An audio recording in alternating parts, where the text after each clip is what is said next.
mengapa saya mengatakan membarakkan siswa nakal itu adalah ide Dajjal, ya? Bukan berarti Deddy Mulyadi saya tuduh Dajjal, ya, bukan, ya. Tapi yang saya maksud adalah idenya begitu, ya. Lagi ramai nih kebijakan Kang Deddy Mulyadi terkait pengiriman siswa nakal atau bandel ke barak militer.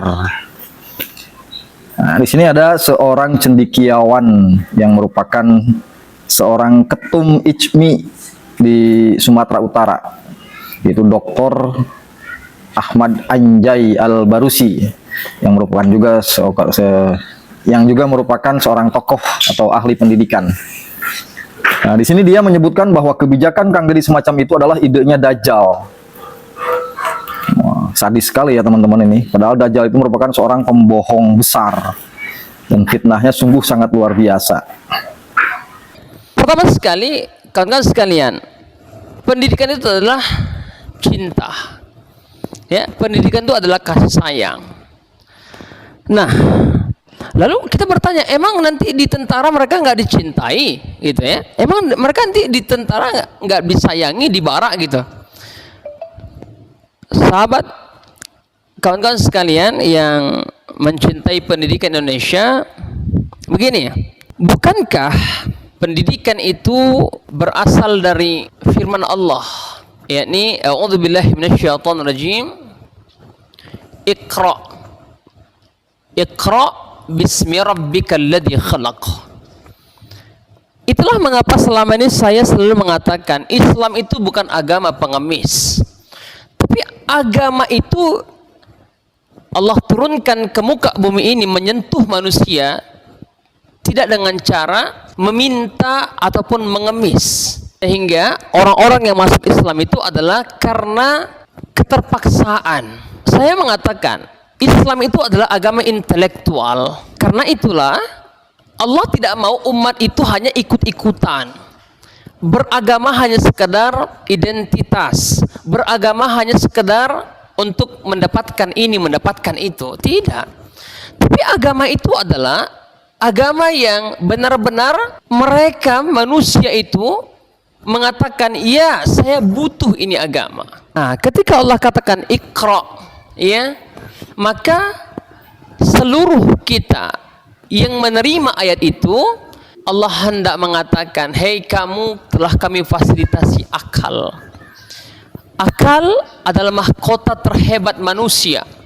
Ketika ada anak nakal, Allah memerintahkan kita untuk membaca. Wahbah Az-Zuhail mengatakan menciptakan. Menciptakan apa? Menciptakan metode, menciptakan strategi, menciptakan langkah. Ya, ini kalau ada siswa, ya ini siswa yang kita bicarakan, bukan anak dewasa ya. Siswa itu ya ini ada siswa TK, SD, SMP, SMA, stop. Kalau sudah mahasiswa, mereka sudah tidak siswa lagi, maka kita berhenti hanya untuk di SMA. Nah, ketika Allah katakan Iqra, maka Allah hendak meminta kita untuk menciptakan. Yakni jika anak kita nakal, siswa kita nakal, apakah solusinya adalah dengan cara memasukkan mereka ke barak? Yang kita tahu tentara itu mesti tegas ya, tentara itu mesti ya keras gitu. Memang pendidikan tentara itu harus keras dan kita setuju itu gitu. Makanya kalau ada anak kita tentara lalu sampai di sana mereka dihajar, mereka dipukul, ya memang itu harus mereka jalani. Karena mengapa? Itu kan hanya dipukul oleh sesama mereka rakyat Indonesia, dan yang memukul mereka itu adalah orang-orang yang sudah merasakan pendidikan yang sama. Bagaimana ketika mereka di stop dengan preman? Nah, sekarang lagi juga booming ya, preman lagi banyak, sekarang lagi melonjak ya gitu. Ada yang membakar mobil polisi, ada yang melakukan ini, bahkan menteng senjata kesana kemari. Ini preman. Bagaimana jika preman yang memukul mereka, yang menangkap mereka? Tentara memang nggak boleh cengeng begitu, maka mereka harus dites fisiknya, dites jiwanya, harus harus keras begitu. Beda dengan pendidikan. Makanya ketika ada anak nakal, solusinya apa begitu ya? Maka solusi pertama sekali ketika anak nakal, kita mesti melakukan studi. Pertama sekali keluarganya mesti kita studi. Coba lihat keluarganya siapa. Ketika keluarga Ananda ini adalah memang orang yang broken ya, memang yang sering bertengkar, sering ribut di rumah antara suami istri, tidak klop, tidak cocok ya. Anak ini harus kita sentuh. Ya, harus kita sentuh. Apa yang disentuh? Ruhnya, jiwanya. Dengan cara apa? Cinta.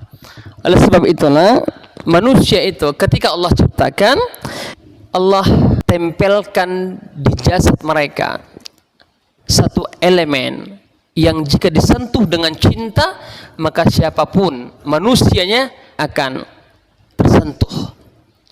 Dia akan mau mengikuti. Di sini dia mengetengahkan ayat Al-Quran, yaitu surat Al-Alaq ayat 1, Iqra katanya, bacalah.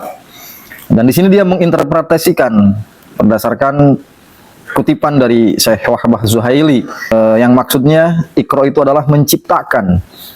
Jadi ketika ada kenakalan remaja ataupun kenakalan anak sekolah, itu tidak harus dikirim ke barak militer, tetapi Deddy Mulyadi harus menciptakan sebuah program, menciptakan sebuah metodologi ataupun terobosan-terobosan untuk mengatasi hal itu tanpa harus mengirim mereka ke barak militer. Begitu pendapatnya. Karena dia menilai bahwa di barak militer itu adalah lingkungan yang penuh dengan kekerasan. Dia ibaratkan seorang anggota tentara itu yang dilatih dengan keras supaya tidak cengeng. Nah, lalu bagaimana ini sebetulnya keadaan siswa di barak militer itu? Kita simak dulu penjelasan dari Kang Deddy Mulyadi ini. Di tengah-tengah pro kontra terhadap berbagai gagasan yang kami gulirkan, mulai larangan studi tour, larangan wisuda, perpisahan yang tidak boleh hura-hura mengambilkan biaya yang sangat mahal, diganti dengan perayaan yang sederhana dan berkesan. Kemudian yang sekarang nih, banyak anak-anak Jawa Barat ini tawuran tiap hari. Saya ini sudah berapa puluh menangani orang yang korban tawuran, mulai dibacok, dituduh, babak belur, harus membiayai di rumah sakit, biayanya puluhan juta. Udah banyak banget deh. Untuk itu saya mengambil tindakan-tindakan yang memang semestinya dilakukan. Karena orang tuanya nggak sanggup. Ini ditangani di kepolisian, kemudian karena masih remaja banyak yang dikembalikan ke orang tuanya. Tetapi orang tuanya nggak sanggup, udah taat. Dan karena nggak sanggup, ya kita tangani deh, karena negara harus bisa menangani. Pada akhirnya kami menyepakati untuk dibangun pola pendidikan kedisiplinan, meninggalkan berbagai perilaku buruk di komplek tentara. Diajarin apa sih? Diajarin tidur jam 8 malam, diajarin bangun jam 4 agar tidurnya 8 jam, mandi, kemudian sholat subuh, kamarnya harus rapi kayak tentara tuh. Terus kemudian setelah itu nyapu di halaman, setelah itu olahraga. Dan sebelum olahraga sarapan dulu tentunya. Dan kemudian setelah itu masuk ke ruang pembelajaran. Dia belajar normal sebagaimana siswa yang lain. Setelah itu nanti belajar keterampilan sepak bola, voli, dan berbagai kegiatan olahraga lainnya. Terus kemudian belajar elektro, memahami pendidikan pertanian, peternakan, kelautan, kewirausahaan. Ini arah kebijakannya. Jadi nggak ada latihan perang. Kemudian setelah itu nanti akan terbentuk karakter disiplin dan rasa cinta pada orang tua, pada sesama, pada negara. Nah, tentunya seluruh kebijakan kan biasa, ada yang pro dan ada yang kontra, dan itu bagian dari rasa sayang. Yang mendukung menyayangi saya, yang mengkritik juga menyayangi saya. Karena sahabat yang baik adalah sahabat yang selalu mengingatkan. Tetapi kita juga paham bahwa tawuran, kemudian perilaku buruk siswa pemakai narkoba, minum-minuman keras, kemudian game online itu sudah sangat luar biasa.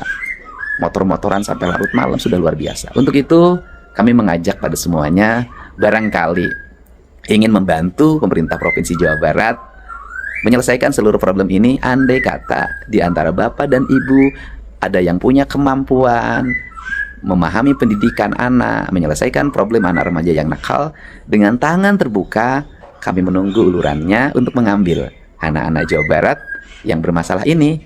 Bapak dan ibu mendidiknya di lingkungan rumahnya atau lingkungan. Nah, begitulah penjelasan dari Kang Deddy, dan kita bisa lihat buktinya ketika Kang Deddy sidak langsung ke barak militer yang sekarang sedang dilaksanakan pembinaan para siswa tersebut. Nih cuplikan videonya. Bangun! Pagi! Pagi! Pagi! Pagi! Luar biasa! Tunjuk! Mau pulang mau di sini dulu. Yang benar. Mau pulang mau di sini. Yang benar. Ingat sama ibu nggak? Ingat sama bapak nggak? Ingat sama dosa sama ibu nggak? Ingat dosa sama bapak nggak? Pernah nyusahin nggak? Pernah ngeselin nggak? Sering bolos nggak? Sekarang nyesel nggak? Makannya enak nggak? Tidurnya nyenyak? Belajar lancar? Oke, pengen jadi apa ke depan? Apa? Wah, mantap. Dan saya kasih hari ini siapin sepatu baru buat kalian semua. Ya, tepuk tangan semuanya. Seragam, ya, sepatunya seragam. Baru nanti ke tim pelatih ukurannya. Plus sepatu olahraga buat pelatihnya. Terima kasih. Ya, saya ucapkan terima kasih. Semoga kalian menjadi anak hebat, anak-anak kuat, dan anak-anak yang punya masa depan. Ya, dan meninggalkan jejak masa lalu menuju masa depan. Ya. Siap? Ya. Selamat semuanya, sukses, bahagia selalu, Jawa Barat. Nah, jadi sangat tidak relevan sekali ketika si pemerhati pendidikan tadi, si dokter tadi, mengidentikan kebijakan Kang Deddy dengan kebijakan Dajjal. Justru dengan dia menginterpretasikan surat Al-Alaq tadi, Iqra artinya bacalah. Justru Kang Deddy selama ini telah membaca, telah mempelajari berbagai karakter masyarakat Jawa Barat, sampai membaca karakter-karakter anak-anak sekolah ataupun remaja yang nakal. Sehingga hasil membaca itulah akhirnya Kang Deddy menciptakan sebuah metodologi, menciptakan sebuah program, dan menuangkannya dalam bentuk keputusan beliau sebagai gubernur, dan akhirnya menjalankan program tersebut dengan mengirimkan siswa-siswa nakal tersebut ke barak militer. Namun dokter ini sekali lagi mengatakan bahwa mengatasi anak nakal seperti itu bukan harus dikirimkan ke barak militer, tapi harus disentuh dengan cinta. Nah, saya kemukakan di sini, justru di barak militer itu mereka diajarkan bukan hanya disentuh, mereka diajarkan untuk mencintai, dari mencintai dirinya sendiri, mencintai tanah airnya, bahkan sampai mencintai orang tuanya. Dan inilah yang lebih selaras dengan metode Iqra. Jadi menurut saya lebih paham Kang Deddy memahami implementasi dari Iqra tadi. Jadi beliau bukan hanya teori, beliau langsung menerapkan bagaimana ini menerapkan metodologi Iqra tersebut sehingga akan mampu menghasilkan generasi yang handal.